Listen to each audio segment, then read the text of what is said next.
Queridos amigos, ¿cómo están? Bienvenidos. Qué honor, qué privilegio, qué placer después de muchos días volver a reunirnos con Eje en la escatología.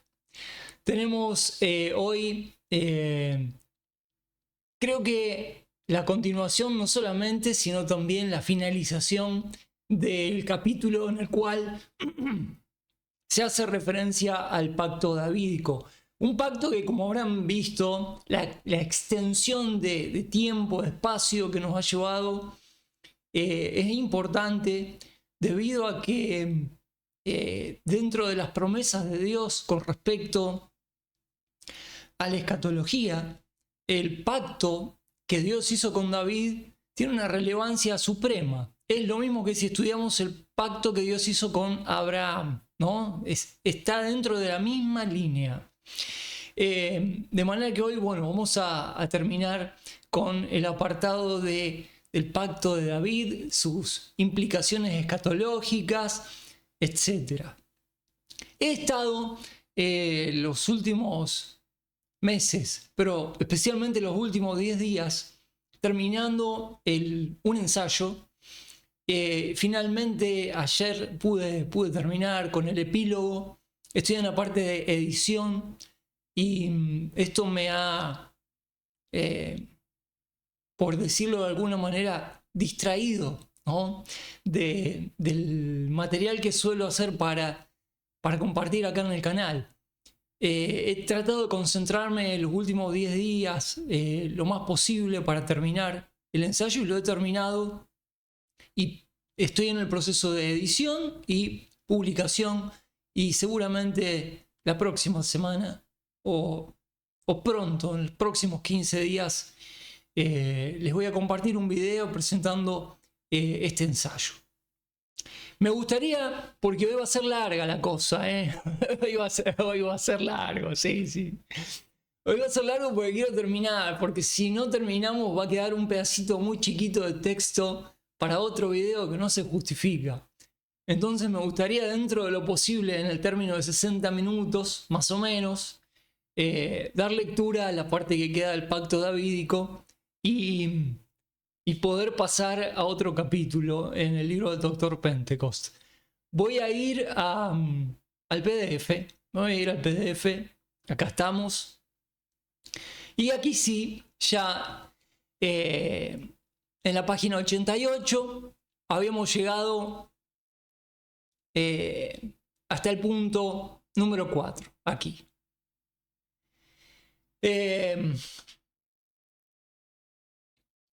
Los últimos párrafos que leímos son los siguientes. Voy a leer desde acá. Voy a leer esta parte, esta sección nomás. El reino, acerca del reino prometido a Israel en las instancias del reinado de David, debía ser nacional, esto es, tenía una relación específica con Israel, por haber sido prometido a esa nación solamente. Me viene a la mente un pasaje de Daniel en el cual el ángel le dice: 70 semanas están establecidas para tu pueblo. Le dice el ángel a Daniel. Lo primero que uno tiene que establecer ahí es cuál es el pueblo de Daniel. Claramente la respuesta es Israel. Y hay un gran programa escatológico dedicado exclusivamente al pueblo de Daniel. Llamémoslo así, en palabras del ángel que le dio la revelación escatológica de esas famosas 70 semanas que estructuran de alguna manera la profecía con respecto a Israel. El pueblo de Daniel. ¿Cuál es el pueblo de Daniel? El pueblo de Daniel es Israel, claramente, ¿no? Bueno, este reino es nacional, se le promete al pueblo de David, al pueblo de Daniel, al pueblo israelita. Ha sido prometido a esa nación solamente. El reino sería un reino moral, porque Israel sería purificado como nación. Esto es un paradigma importantísimo que precisamente he abordado en mi ensayo, que es un ensayo teológico, escatológico. Hablo muchísimo de esto, ¿no? De las evidencias del texto sagrado en cuanto a lo literal de este reino y cómo está prometido a Israel y cómo va a ser cumplido. Obviamente, el reino aún no estaba en existencia y era, por lo tanto, futuro para el tiempo de la primera venida del Señor Jesucristo. Aún toda la gloria de David y Salomón no eran comparables con la del reino esperado. Por consiguiente, todas las creencias de Israel, esto es lo que Israel creía en el tiempo antes de la primera venida de Cristo, ¿no? ¿Qué expectativas tenía Israel de ese reino prometido a ellos antes que llegara Cristo en su primera venida? Bueno, todas las creencias de Israel concernientes a este reino eran de la naturaleza de las esperanzas no cumplidas. Israel sabía que esto no se había cumplido, tenía una expectativa futura. Israel miraba hacia el futuro, cuando en los salmos, en los profetas, antes de David, durante el tiempo de David, incluso el tiempo posterior a la muerte de David, profetas como Isaías, Jeremías, Ezequiel, Daniel, Oseas, Zacarías, todos hablaron del reino, pero todos estos profetas vivieron después que David murió. Israel estaba mirando al futuro cuando se hablaba del reino, ¿no? Ellos entendían que era una cuestión literal que había que esperar. Cuando llega, creo que lo mencionamos, cuando llega Jesucristo y Jesucristo les da a entender a los judíos que ellos no iban a ver el reino porque moralmente y espiritualmente no cumplían con los requisitos porque se estaban rebelando ante el rey, nada menos. Le echaron en cara a los judíos esto a Jesucristo cuando Jesucristo les hizo ver que el reino iba a pasar de ellos. Ellos le dijeron: nosotros hemos oído que el reino permanece para siempre. ¿De qué reino estás hablando vos? Que hablas así ambiguamente. No, Jesucristo estaba hablando del reino. Pero Israel, esa generación, fracasó y el reino fue postergado. Número 4, vamos a comenzar ahora sí donde habíamos dejado. Hay evidencias a favor de la interpretación literal en las referencias del Nuevo Testamento al pacto hecho con David. Walvoord habla del Nuevo Testamento como un todo cuando escribe: el Nuevo Testamento tiene un total de 59 referencias a David. También tiene muchas referencias al estado presente de Cristo. ¿Qué está haciendo Cristo actualmente desde su ascensión a la diestra del Padre, ¿no? Una búsqueda en el Nuevo Testamento, y yo la hice, estuve los últimos 2 o 3 días haciendo esta búsqueda de los 59 pasajes de los cuales habla Walvoord aquí. Ahora les voy a contar qué encontré. Una búsqueda en el Nuevo Testamento nos revela que no hay ni una sola referencia que identifique el estado presente de Cristo con el trono davídico. Es casi increíble que en tantas referencias a David y en tan frecuentes referencias al estado presente de Cristo sobre el trono del Padre, no haya ni siquiera una que haga referencia, que haga la identificación referida en alguna manera autorizada. Voy a leer el párrafo, después le voy a contar lo que yo veo. El Nuevo Testamento carece totalmente de enseñanzas positivas en el sentido de que el trono del Padre en el cielo, en este momento, ¿no?, deba ser identificado con el trono davídico, con el trono del reino de Israel, con el trono de David. La inferencia es clara. Cristo está sentado sobre el trono de Dios, pero esto no es en ninguna manera lo mismo que estar sentado sobre el trono de David. Yo busqué, acá no hay una lista con las 59 referencias. Me fui a la obra de Walvoord, tampoco en la obra de Walvoord, en la página 113 hay una lista. Está bien, esa lista la habrá tenido Walvoord, pero yo la busqué y encontré las 59 referencias, las encontré. Son 56 referencias. Desde Mateo 1.1 hasta Apocalipsis 22, son 56 referencias a David, más 3 referencias que están duplicadas, podríamos decir. Realmente me las leí todas, y como no están ni acá, que es algo que yo después publico en la descripción del video, las voy a poner. Esa lista con 56 o 59 citas donde aparece David en el Nuevo Testamento. Me las leí todas, completa. Realmente no hay ninguna, absolutamente ninguna. Me perdí un par de tardes enteras, pero bueno, está bien, es lo que hay que hacer.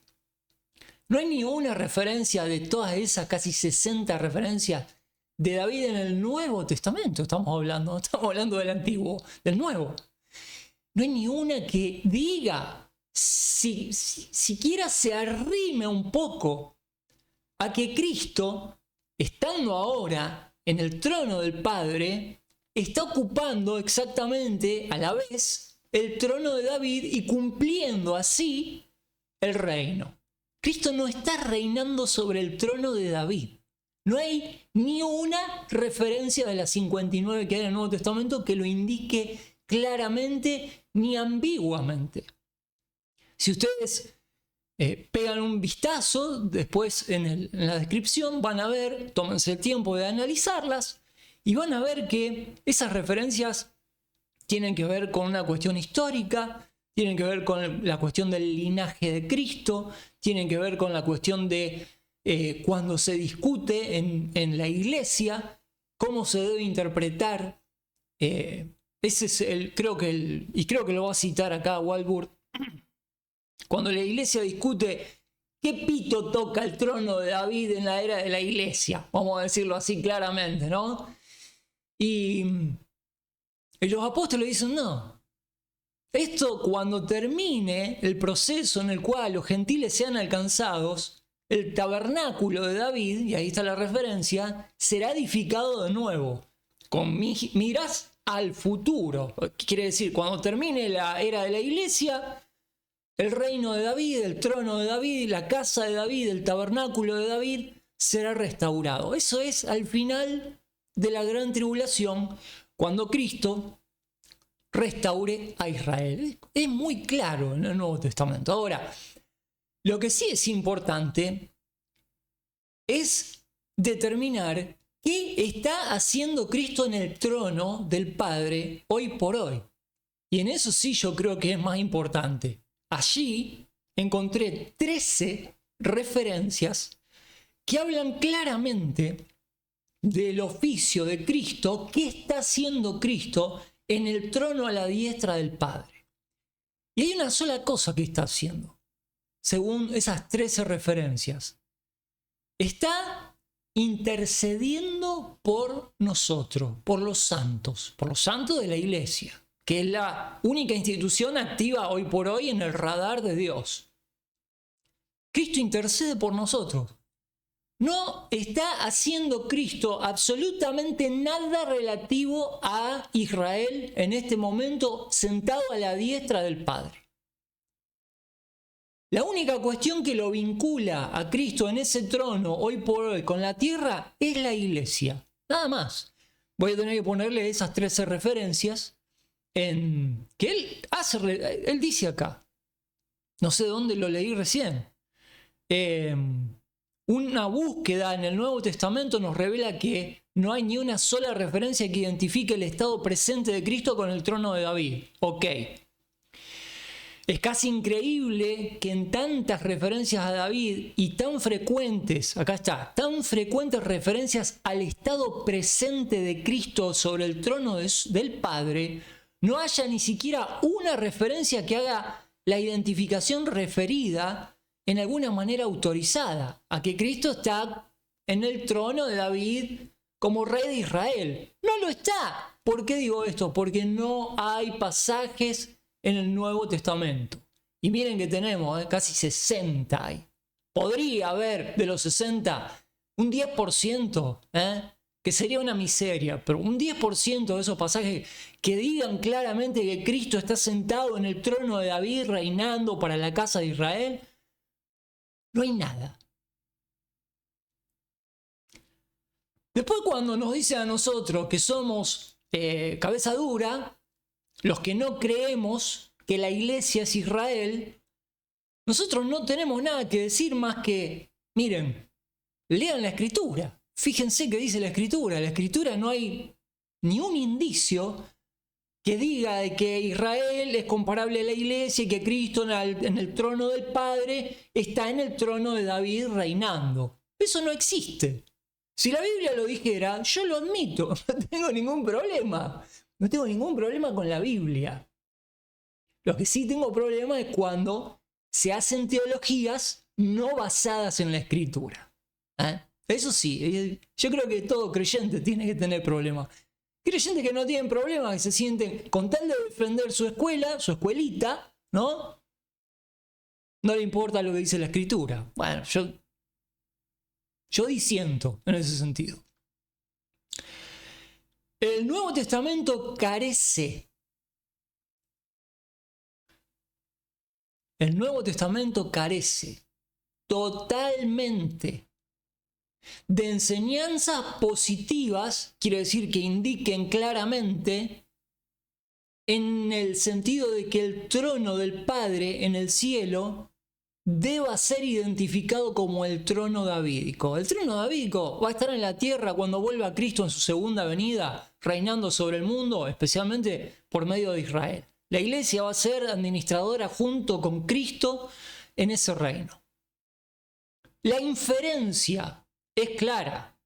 Cristo está sentado sobre el trono de Dios. Eso está clarísimo. Pero esto no es en ninguna manera lo mismo que estar sentado sobre el trono de David. El trono de David, amigos, es un trono terrenal. Es el trono futuro del reino de Israel establecido en la tierra. El trono en el cual Cristo está sentado hoy es el trono de Dios y la única función que está ejerciendo Cristo allí es ser mediador de los santos de la iglesia. Esto se puede decir con toda tranquilidad porque todo en la Biblia lo indica claramente. Se puede señalar que en toda la predicación de Juan el Bautista, concerniente al reino, Mateo 3:2, ¿no? El reino de Cristo, la referencia también a los 12 apóstoles predicando, de los 70 discípulos más adelante predicando el reino a Israel. Este fue todo un ministerio. Juan, los apóstoles y los 70 fueron el gran ministerio extendido de Cristo ofreciendo el reino a Israel, ¿no? Ni una vez, ni una sola vez se ofrece el reino a Israel en alguna forma que no sea literal, terrenal. Pueden revisar toda la escritura, pueden mirarse de nuevo los 18 videos que hicimos sobre Mateo, donde estamos analizando precisamente eso, ¿no? Siempre que se ofrece por parte de Juan, yo agregaría por parte de Cristo, por parte de los apóstoles, por parte de los 70 discípulos que fueron los encargados en ese momento de expandir el mensaje por todo Israel de que el rey había llegado La única manera en que se ofrece el reino es terrenal, literal. El rey ha venido. Las buenas nuevas del reino, ¿cuáles eran? El evangelio del reino. El rey ha llegado. Esas eran las buenas nuevas del reino. Es muy diferente a las buenas nuevas o al evangelio de la gracia, que no hay que confundir. Aún después del rechazo de esa oferta de parte de Israel y el anuncio del ministerio del reino, Mateo 13, ¿no? El anuncio del misterio, perdón, del reino, donde el reino se suspende y pasa a otra esfera, Cristo prevé tal reino literal y terrenal. Lo podemos leer en Mateo 25, cuando Cristo habla en la segunda venida de Cristo. Estos son pasajes escatológicos. Mateo 24 y 25, Cristo está respondiendo la pregunta de los discípulos que dice: ¿cuáles serán las señales de tu venida? ¿Qué será del fin del siglo, de la era? Y Cristo entonces responde esas preguntas. Se toma 2 capítulos para contestar eso, ¿no? Y ahí les habla claramente cuando el reino sea establecido en términos muy claros, literales. Cristo prevé tal reino literal y terrenal. El Nuevo Testamento nunca relaciona el reino prometido a David con el estado presente actual de Cristo. Es interesante observar que el ángel que no originó su propio mensaje, sino que anunció aquello que le fue dado por Dios, dice a María. ¿Qué dijo el ángel a María? Y ahora concebirás en tu vientre y darás a luz un hijo y llamarás su nombre Jesús. Este será grande y será llamado Hijo del Altísimo. Escuchen bien. Y el Señor Dios le dará el trono de David, su padre. En cuanto a la carne, Cristo en su descendencia venía del linaje de David, por eso David su padre, ¿no? Y reinará, escuchen bien ese término, en la casa de Jacob para siempre. Bueno, eso no pasó porque Israel lo rechazó, pero se postergó para más adelante. Y su reino, no tiene nada que ver con la iglesia esto. No tendrá fin. Lucas 1, 31 al 33. El mensaje angelical se centra alrededor de 3 palabras clave del pacto davídico original: el trono, la casa y el reino. Estos términos, si ustedes miran los videos que hicimos atrás, son los términos exclusivos que rigen todo el pacto que Dios hizo con David. El trono, la casa de David y el reino. A todo lo cual se promete cumplimiento. Fíjense qué detalle cuando el ángel habla con María, la promesa ¿cuál es? Siempre en el contexto judío. Siempre. El pacto davídico ocupa un lugar importante en la discusión del concilio de la iglesia primitiva. Acá se pone interesante. ¿Por qué? Porque los judíos de la iglesia primitiva, la iglesia apostólica, no la tenía clara.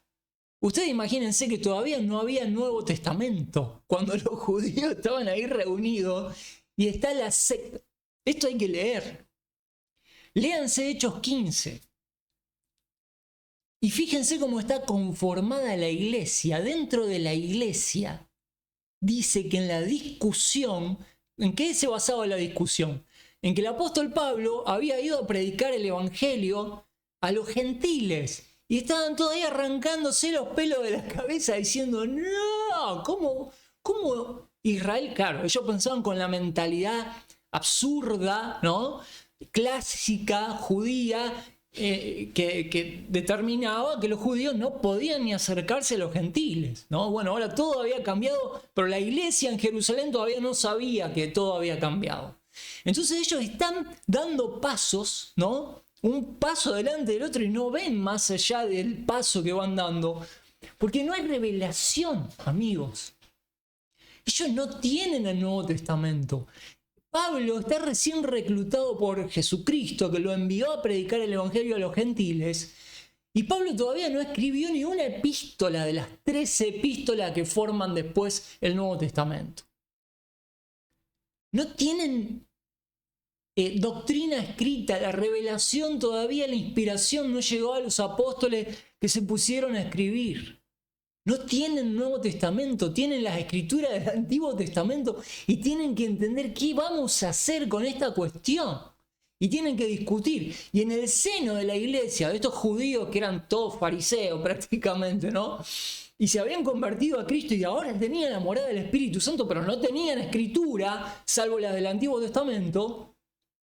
Están ahí medio con una venda y incluso se menciona, dice, y alguno de la secta de los fariseos que se habían convertido, ahora, está todo bien, que hubieran sido de la secta de los fariseos y que se hubieran convertido, ya está, se convirtieron, ahora eran creyentes.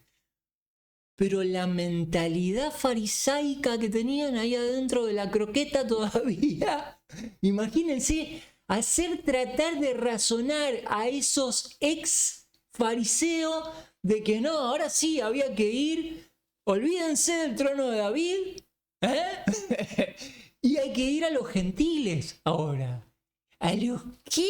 ¿Habrán dicho esto? No, si cuando Pablo fue a predicar a los gentiles, Dios mío, y cuando Pedro se reúne con Cornelio, cuando entra en casa de gentiles, la iglesia no se lo quiere perdonar.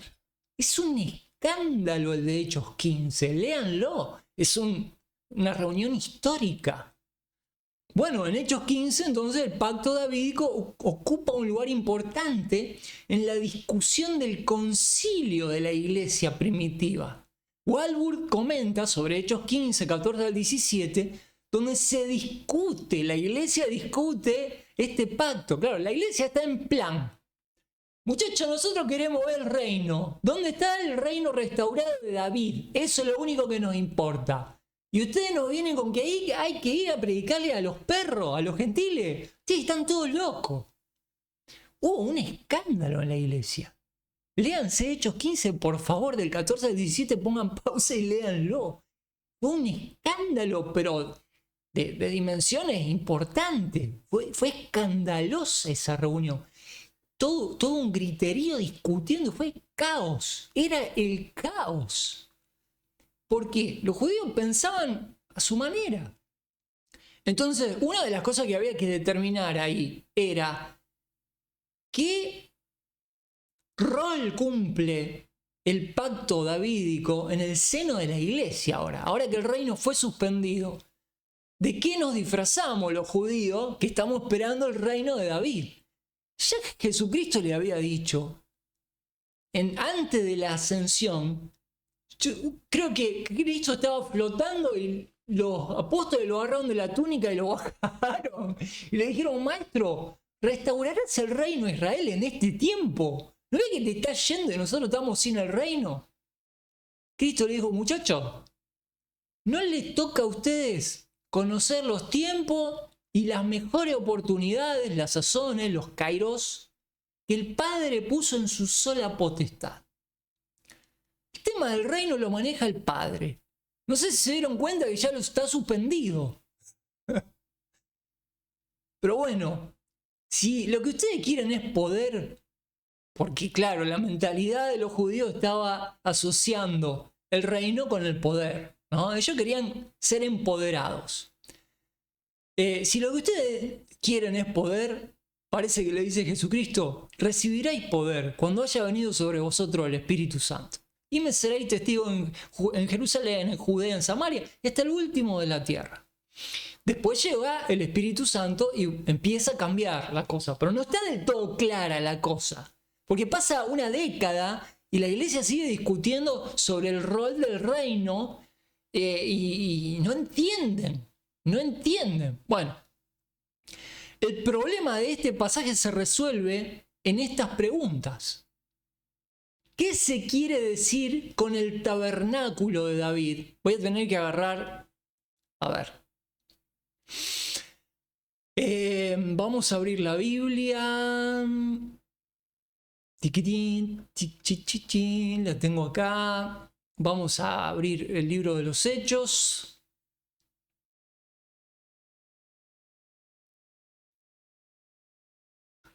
Vamos a Hechos, capítulo 15. Vamos a ver que está todo negro esto. Bueno, ahora voy a poner el texto de la Biblia atrás.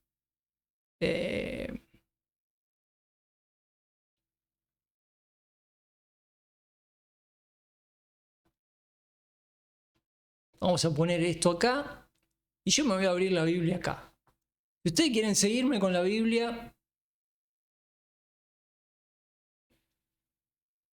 yo acá estoy en Hechos 15. Es terrible. Les voy a leer Hechos 15. Acá Balbur dice... ¿qué se quiere decir con el tabernáculo de David? ¿No?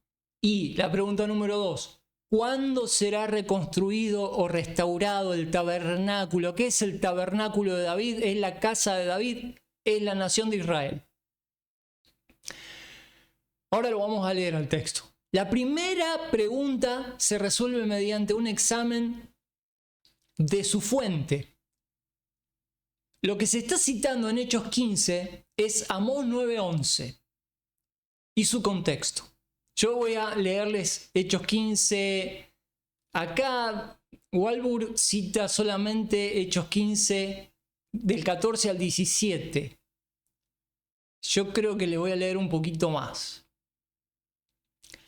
Hechos 15:1, le voy a leer en adelante. Entonces, algunos que venían de Judea enseñaban a los hermanos diciendo: si no os circuncidáis conforme a la costumbre de Moisés, no podéis ser salvos. Imagínense. Así que cuando Pablo iba predicando a los gentiles, se convertían los gentiles, venían los judíos atrás y preguntaban a los gentiles que se habían convertido: ¿qué pasó acá? Vino el apóstol Pablo con señales, prodigios, milagros y nos predicó el evangelio de Cristo, las buenas nuevas, que los pecadores tenemos esperanza, y creímos, recibimos el don del Espíritu Santo y la fe. Bueno, está bien. A ver, esperen. Ustedes dicen que son salvos. Sí, lo dijo el apóstol Pablo. Ok. Lo que ustedes tienen que hacer ahora es circuncidarse y guardar la ley de Moisés, si no, no van a poder ser salvos. Decían los judíos, a los nuevos creyentes gentiles. Imagínense, ¿no? Los gentiles escuchando esto. Y después hablando con Pablo y diciendo: che, Pablo, vinieron tus ex compañeros fariseos de Jerusalén y dicen que tenemos que circuncidarnos, guardar la ley para ser salvos, pero vos dijiste que eso ya fue. ¿Se imaginan Pablo, no? Como, bueno. Así que cuando Pablo y Bernabé tuvieron una disensión y contienda no pequeña con ellos, con los judíos que venían de Jerusalén, de Judea, determinaron que Pablo y Bernabé y algunos de otros de ellos subieran a Jerusalén a los apóstoles y a los ancianos para tratar esta cuestión. Claro, amigo, a ver, pongámonos de acuerdo. ¿Estamos en la era de la gracia o estamos en la era de la ley?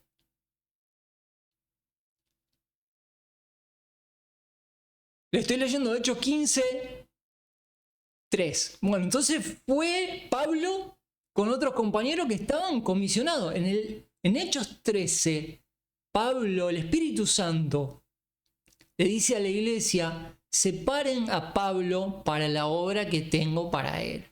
Y la iglesia lo envía a Pablo a predicar el evangelio a los gentiles. De ahí viene todo esto.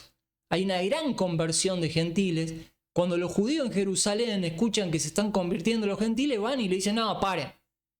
Ustedes tienen que guardar la ley de Moisés porque nosotros estamos esperando el reino de David. Y si ustedes van por otro camino, el reino no lo vamos a establecer más. Y explotó todo, explotó todo.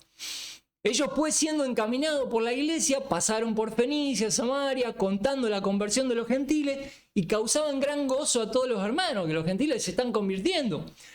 Pero cuando llegaron a Jerusalén fueron recibidos por la iglesia y los apóstoles y los ancianos y les contaron todas las cosas que Dios había hecho con ellos, pero algunos de la secta de los fariseos que habían creído, que se habían convertido en Cristo, se levantaron, hay que analizar esta expresión, diciendo que era necesario circuncidarles y mandarles que guarden la ley de Moisés. Y se reunieron los apóstoles y los ancianos para considerar el asunto. Claro, estaba dividida la cosa. Y después de mucha discusión, Hechos 15:7, Pedro se levantó y les dijo, a ver, varones hermanos, vosotros sabéis, como ya hace algún tiempo Dios escogió entre nosotros, que los gentiles oyesen por mi boca la palabra del evangelio y creyesen. A Pedro le habían sido dadas las llaves del reino, ¿no? Bueno, él fue el que dio apertura a samaritanos y a gentiles con el evangelio. Y Dios, dice Pedro, que conoce los corazones, les dio testimonio, dándoles el Espíritu Santo, también como a nosotros. Es lo mismo. Dios está integrándolos en un cuerpo. Y ninguna diferencia hizo entre nosotros y ellos, purificando por la fe sus corazones. Ahora pues, ¿por qué tentáis a Dios poniendo sobre la nuca, sobre la cerviz de los discípulos, sobre el servicio, ¿no? Un yugo, una carga que ni nuestros padres ni nosotros hemos podido llevar, la ley de Moisés. Antes creemos que por la gracia del Señor Jesucristo seremos salvos, no por las obras de la ley, del mismo modo que ellos. Entonces toda la multitud cayó y oyeron a Bernabé y a Pablo que contaban cuántos milagros y maravillas había hecho Dios por medio de ellos entre los gentiles. Y después de haber callado, Jacobo respondió diciendo, varones hermanos, oídme, acá llegamos al nudo. Simón ha contado cómo Dios visitó por primera vez a los gentiles para tomar de ellos pueblo para su nombre. Y acá se hace la luz.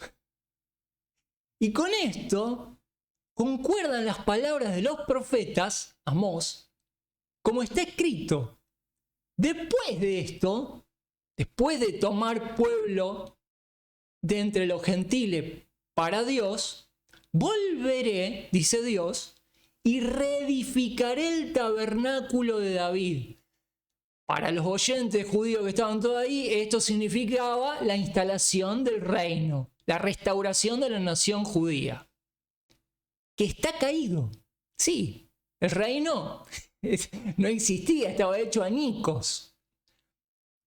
Y repararé sus ruinas y la volveré a levantar. La restauración de Israel.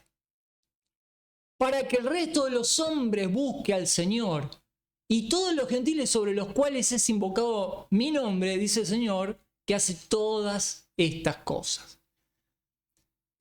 Conocidas son a Dios todas sus obras desde la eternidad. Por lo cual yo juzgo, dice acá Jacobo, que no se moleste a los gentiles que se convierten a Dios, sino que le escribamos y sigue el relato. Sigo ahora con lo que dice Walvoord. ¿Qué se quiere decir con el tabernáculo de David? ¿Y cuándo será reconstruido el tabernáculo de David? ¿Será restaurado Israel? La primera pregunta se resuelve mediante un examen de su fuente, Amós 9:11, y su contexto. Los capítulos precedentes a la primera parte del capítulo 9, tratan del juicio de Dios sobre Israel. Se resume en 2 versículos que preceden inmediatamente la cita. Porque he aquí yo mandaré y haré que la casa de Israel sea zarandeada entre todas las naciones, como se zarandea el grano en una criba, y no cae un granito en la tierra. A espada morirán los pecadores de mi pueblo, que dicen, no se acercarán y nos alcanzará el mal.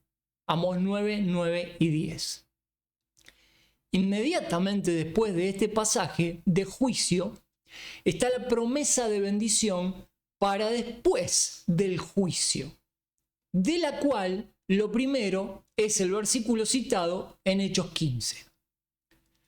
El contexto del pasaje trata, pues, del juicio de Israel.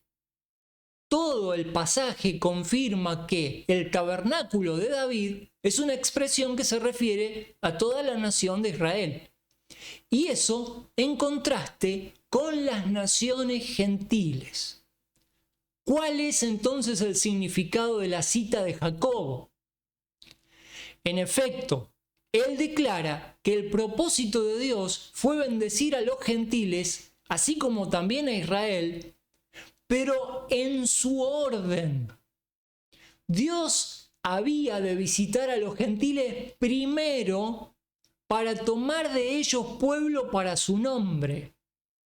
Esta es la fase de la iglesia, la evangelización, yendo desde Jerusalén, Judea, Samaria y hasta lo último de la tierra para buscar a los gentiles.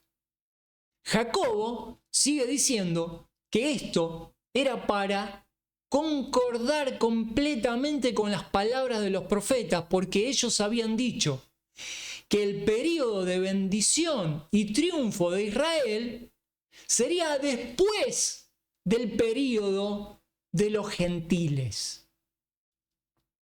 En vez de identificar el período de conversión de los gentiles con la reconstrucción del tabernáculo de David, hace la distinción cuidadosamente con la palabra primero, al referirse a la bendición de los gentiles, y con el término después de esto, al referirse a la gloria venidera de Israel. El pasaje, en vez de identificar el propósito de Dios para la iglesia con el propósito para la nación de Israel, establece un orden específico de tiempo. La bendición de Israel no vendrá hasta que yo regrese. En otras palabras, ¿no? Dios concluirá primero su obra para con los gentiles en el período de la dispersión de Israel. Ahora se encuentra disperso Israel. No hace falta ser un egresado de Harvard para darse cuenta, ¿no? Bueno. Luego, Él regresará, segunda venida de Cristo, para traer las bendiciones prometidas a Israel. De más está decir que esto confirma la interpretación de que Cristo no está actualmente sobre el trono de David, trayendo bendición a Israel como predijeron los profetas, sino que más bien Él está sobre el trono del Padre esperando la venida del reino terrenal e intercediendo por los suyos, por los que componen la iglesia. Ryrie, tratando el mismo pasaje de Hechos, comenta: en relación a la cita de Amós en Hechos 15, Gabelein hace un buen análisis de las palabras de Jacobo, citando 4 puntos en la progresión del pensamiento. Primero, Dios visita a los gentiles tomando de ellos un pueblo para su nombre. En otras palabras, Dios ha prometido a los gentiles, así como también a Israel, pero cada uno según su propio orden. La bendición a los gentiles es primero, Segundo, Cristo regresará. Esto es después de tomar de ellos un pueblo para su nombre, de los gentiles. Tercero, como resultado de la venida del Señor, el tabernáculo de David, la casa de Israel, será construido otra vez. Esto es, el reino será establecido como fue prometido en el pacto davídico. Amós claramente declara que esta reconstrucción será hecha como en el tiempo pasado. Amós 9:11. Esto es, las bendiciones serán terrenales y nacionales y no tendrán nada que ver con la iglesia. Esta es una deducción obvia. Cuarto, el resto de los hombres buscarán al Señor. Esto es, todos los gentiles serán llevados al conocimiento del Señor después que el reino sea establecido. Isaías, bueno, hay una colección de pasajes. Estos pasajes enseñan la misma verdad. ¿Saben una cosa? Mi ensayo habla precisamente de eso. O sea, mi ensayo habla desde Génesis hasta Apocalipsis con respecto al reino. Pero el énfasis que yo puse es precisamente, creo que el énfasis que más predomina en el ensayo que escribí es cómo serán las características del reino de Cristo una vez que haya sido establecido en la tierra y las naciones, ¿no? Vivan, al menos en el reino milenial, a la luz de ese reino. Es muy interesante, poco estudiado, poco tratado, por eso yo me vi en la obligación de escribirlo, porque no hay mucho sobre el tema que aborde el tema del milenio. Entonces es muy interesante. Esta expresión,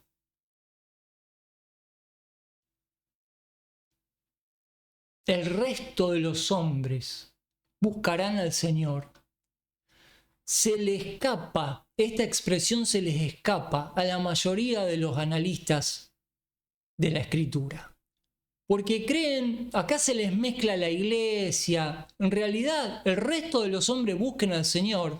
Está hablando ya de las instancias del reino establecido en la tierra después de la segunda venida de Cristo. Y la Biblia no es que hable poco de eso. Los profetas mayores y menores hablan mucho de cómo va a ser el reino cuando Cristo en su segunda venida lo establezca. Israel sea la cabeza de las naciones, la iglesia sea la coadministradora del reino juntamente con Cristo. Reinaremos con Cristo, dice acerca de la iglesia en Apocalipsis y en el Nuevo Testamento un par de veces largas.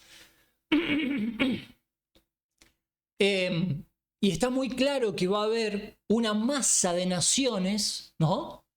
Seres humanos bajo el reino siendo puestos a prueba, y muchos de ellos serán gentiles, sobrevivientes de la gran tribulación, que son los que se narran en Mateo 25 cuando Jesucristo dice: entren al reino del Padre.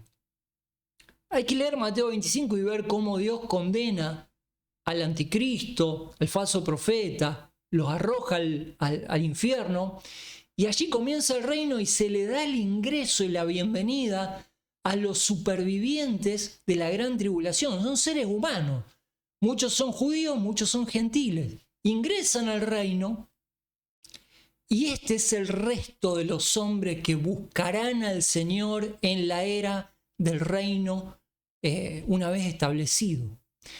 Pero esto es fácil que se te escape esta tortuga, porque es una tortuga chiquitita y no se ve. Va media camuflada y es difícil verla. Aunque es una tortuga y se puede escapar, porque es complicada de ver esta, hay que admitirlo. Yo creo que he hecho mucho énfasis sobre esta cuestión del reino en el ensayo. Pronto espero poder compartírselos.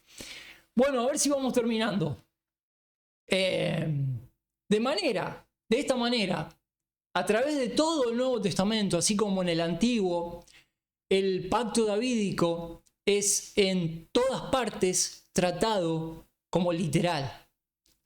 Problemas de cumplimiento literal. La posición de que el pacto davídico debe interpretarse literalmente no deja de tener sus problemas. Enseguida dedicamos atención a varios de ellos. Número 1. Hay el problema en cuanto a la relación de Cristo con el pacto. Se dan dos contestaciones contradictorias. El problema del cumplimiento no consiste en la cuestión de si Cristo es el que cumple las promesas, sino más bien en el asunto de cómo cumple Cristo el pacto y cuándo lo cumple.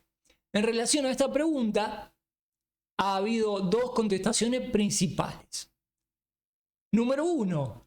Cristo cumple la promesa por medio de su estado presente a la diestra del Padre en el cielo, opción número 1. Opción número 2. Cristo cumple la promesa de su regreso y de su reinado de justicia sobre la tierra durante el milenio. En respuesta a la primera de estas interpretaciones, Peters escribe: ninguna sofistería al espiritualizar, simbolizar o tipificar puede transmutar, transformar o convertir la promesa del trono ni del reino davídico en otra cosa. Quiere decir, a mí no me vengan con pavada, no me espiritualicen el reino, que Cristo sentado a la diestra del Padre hoy no está cumpliendo ningún reino ni trono de David. Está ahí intercediendo por los santos de la iglesia. Por ejemplo, en el trono del Padre, o en la soberanía davídica, o en el reino de la gracia, o en la era del Evangelio.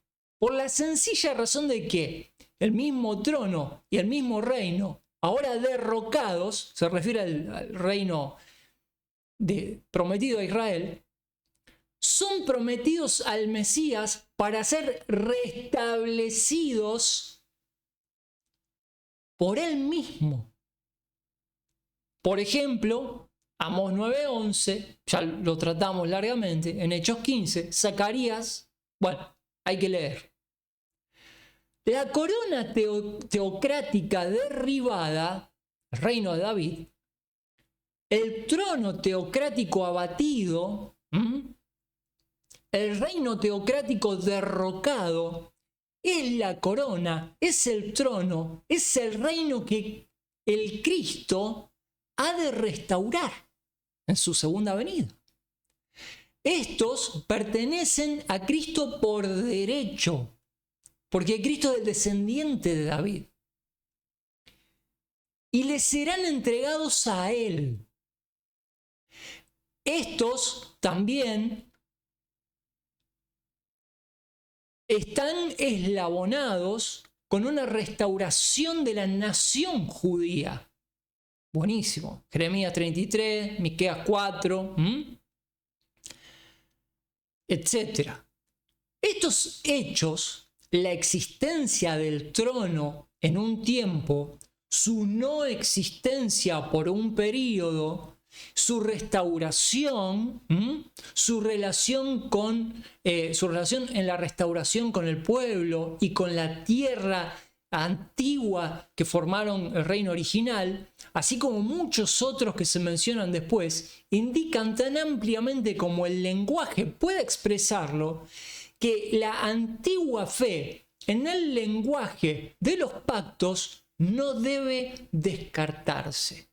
Todo lo que se prometió literalmente en los pactos del Antiguo Testamento hay que mantenerlo. Y es exactamente lo que por derecho va a restaurar Cristo en su segunda venida.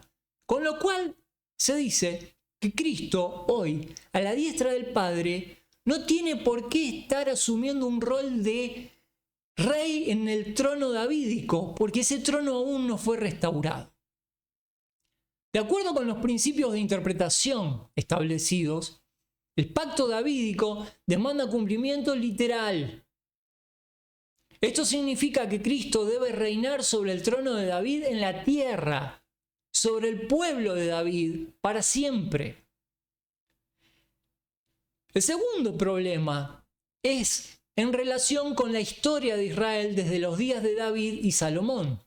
Ryrie trata este problema cuando escribe: la pregunta que debe contestarse es esta: ¿el cumplimiento futuro literal niega el cumplimiento histórico parcial? Las principales dificultades que la historia presenta son tres. Número uno, no ha habido un desarrollo continuo ni una autoridad continuada del reino político de David. Está clarísimo esto. Subían, bajaban. Los israelitas, la historia de Israel en el Antiguo Testamento es clara, ¿no? No ha habido un desarrollo continuo de esa autoridad. Número dos, el cautiverio de Israel y la caída del reino, la división, la caída, la deportación, ¿no?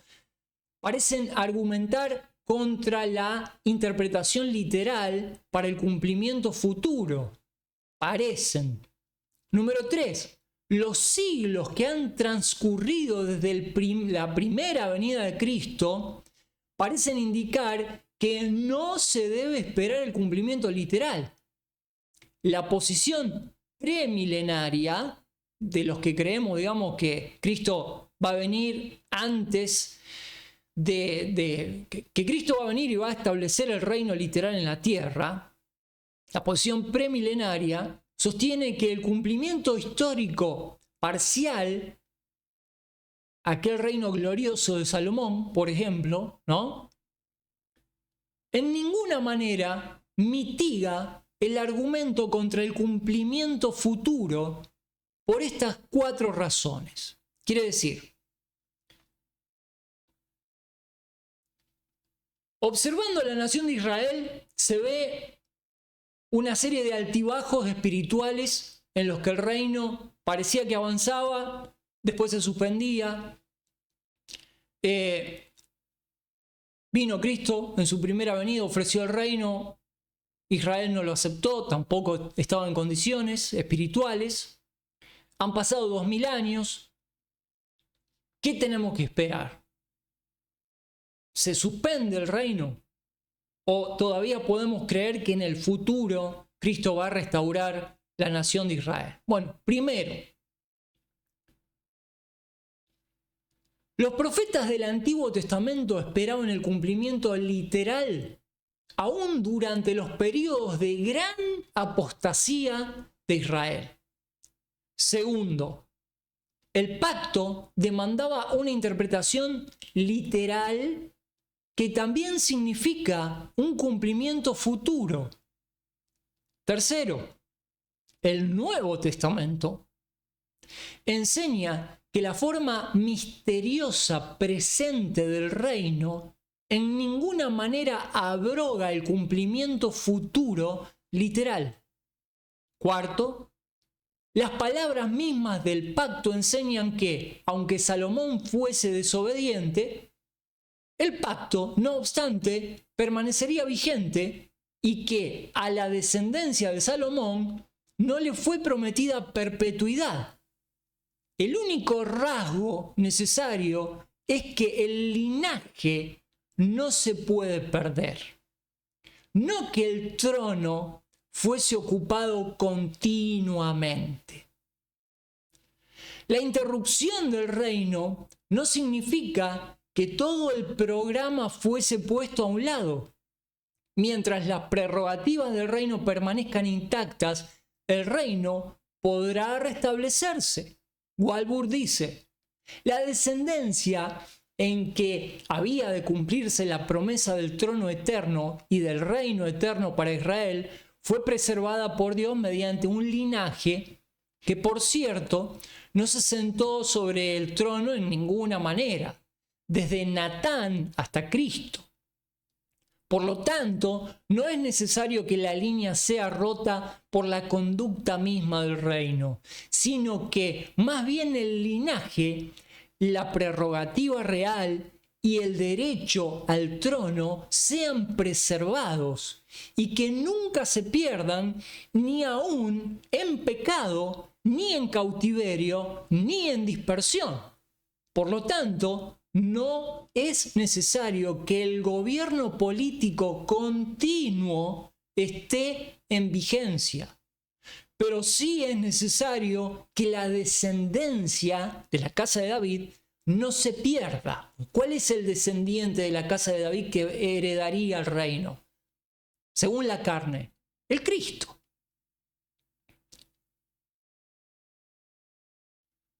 Ya se ha hecho referencia a muchos pasajes del Nuevo Testamento para indicar que la expectativa era la del cumplimiento literal. Eso está claro.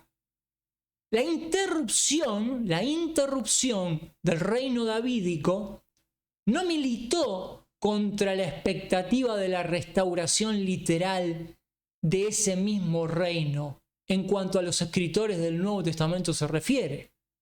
Jacobo dijo, estamos en pausa, estamos en modo pausa. Ahora la historia es que Dios está tomando pueblo para sí entre los gentiles. La iglesia es gentil, muchachos. La iglesia es gentil. La iglesia es gentil. Sí, también están integrados en la iglesia los judíos que Dios llama por medio del Evangelio de la Gracia.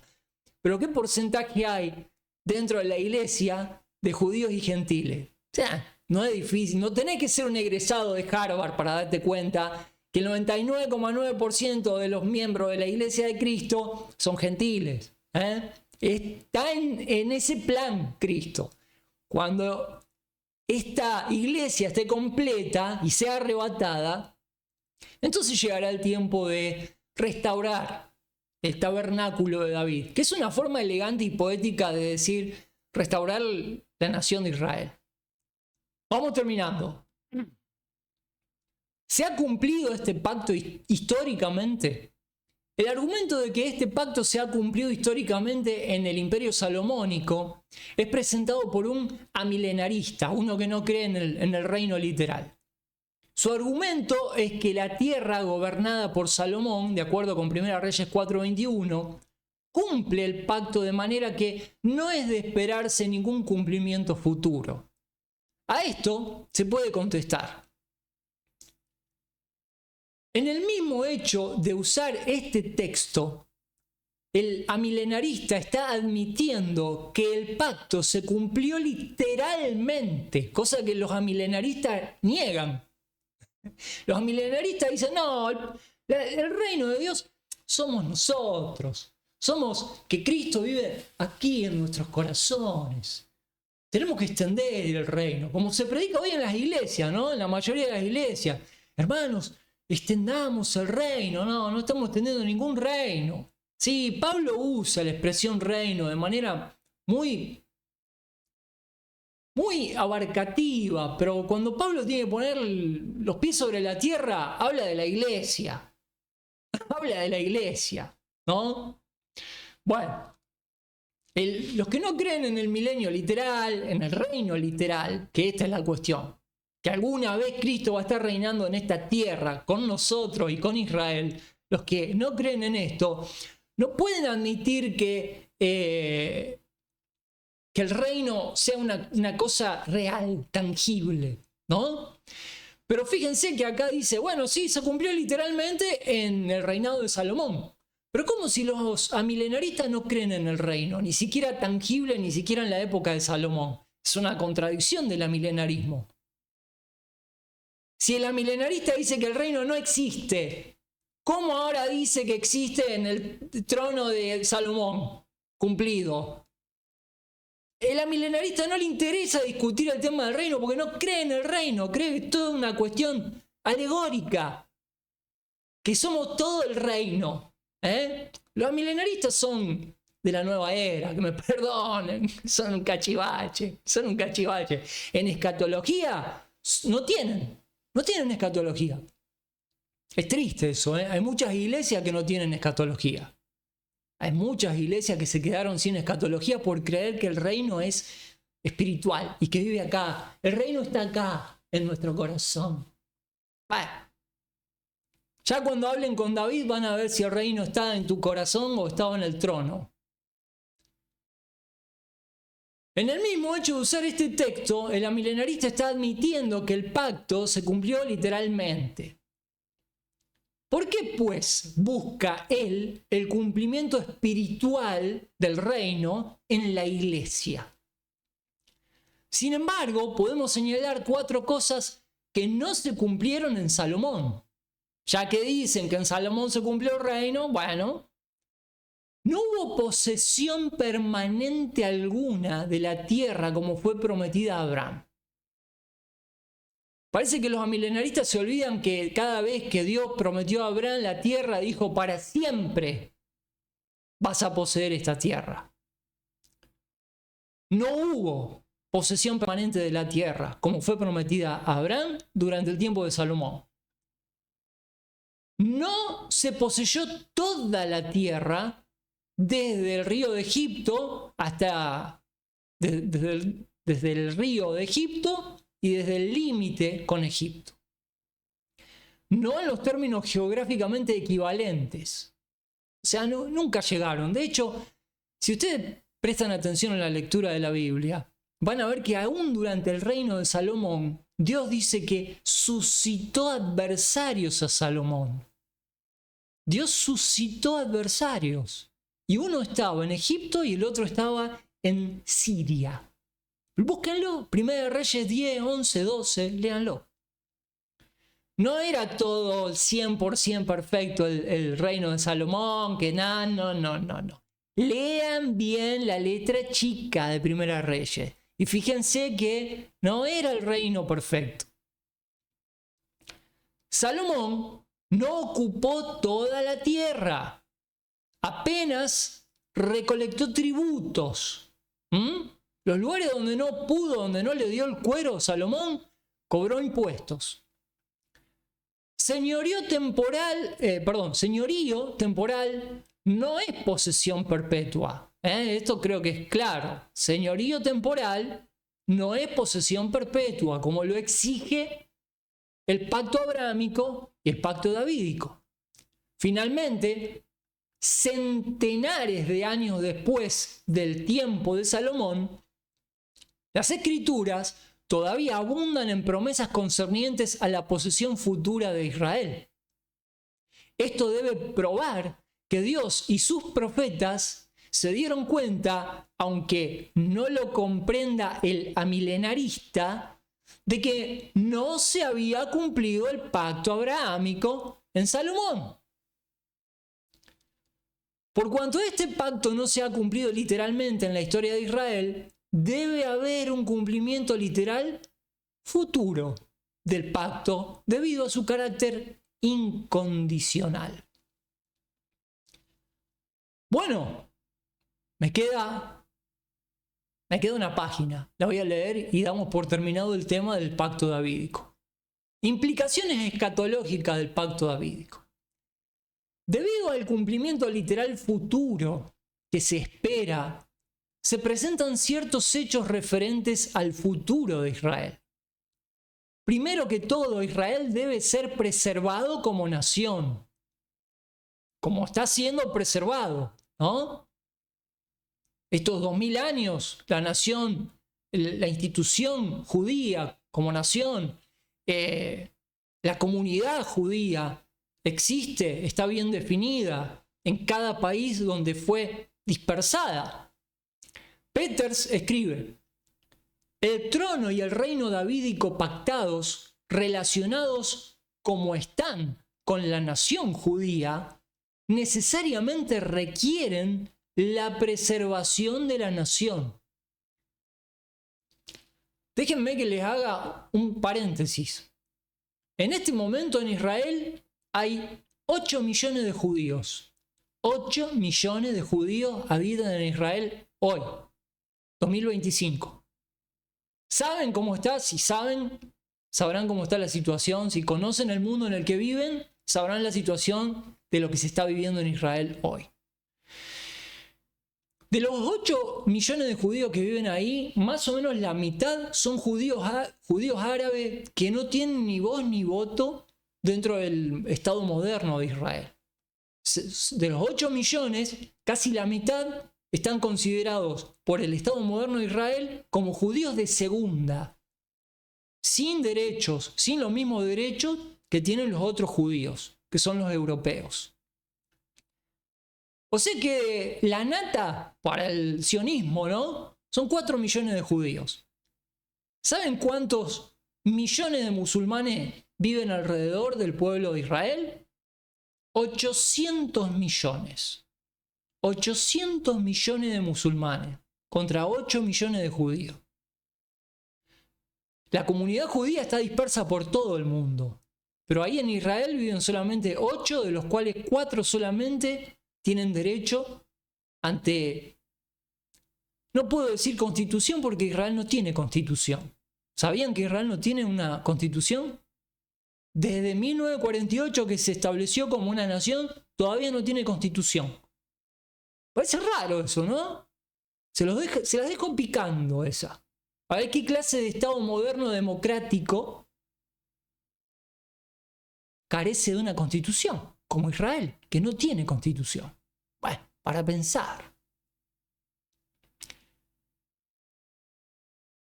Claramente, la mano de Dios es la que sigue preservando a la nación judía en la condición en la cual se encuentra. Si no fuera por la mano de Dios, todo lo que hace el Estado moderno de Israel, especialmente para ganarse el odio, no solamente de los musulmanes, sino del mundo. Porque están masacrando gente inocente, todos los días.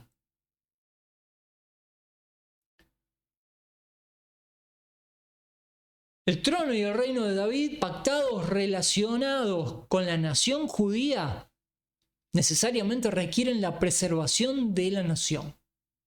Esto es lo que ha sucedido. Y vemos hoy que esa nación ha continuado maravillosamente hasta el presente. Yo diría milagrosamente hasta el presente. Aunque sus enemigos, incluyendo las más fuertes naciones y los más poderosos imperios, han perecido. Esto también es verdad.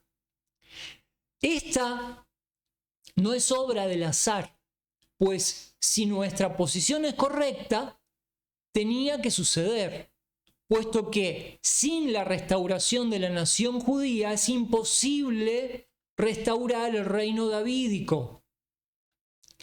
El lenguaje del pacto,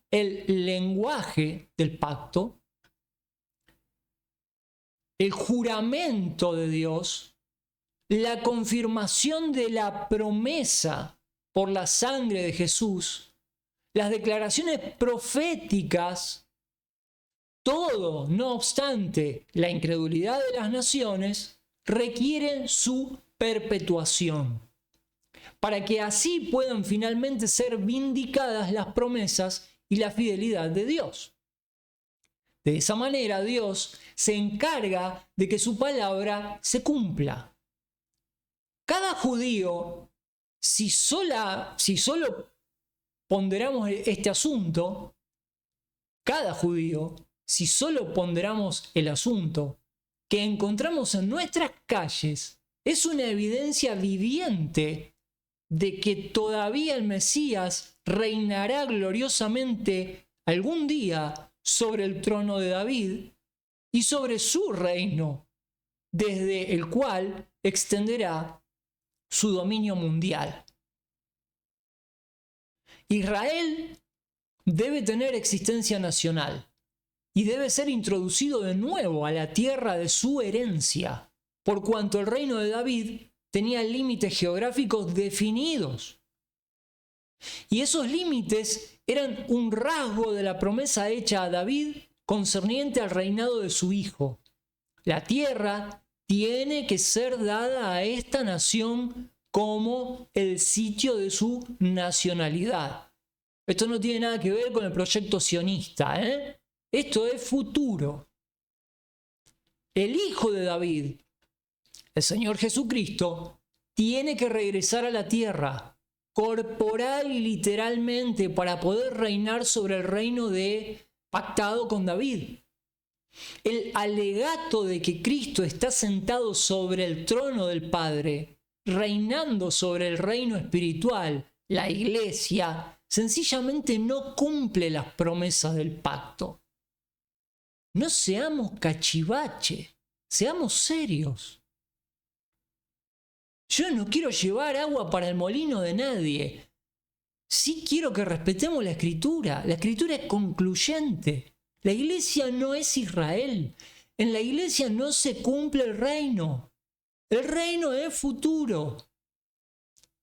El reino terrenal, literal, debe constituirse sobre el cual reine el Mesías cuando regrese.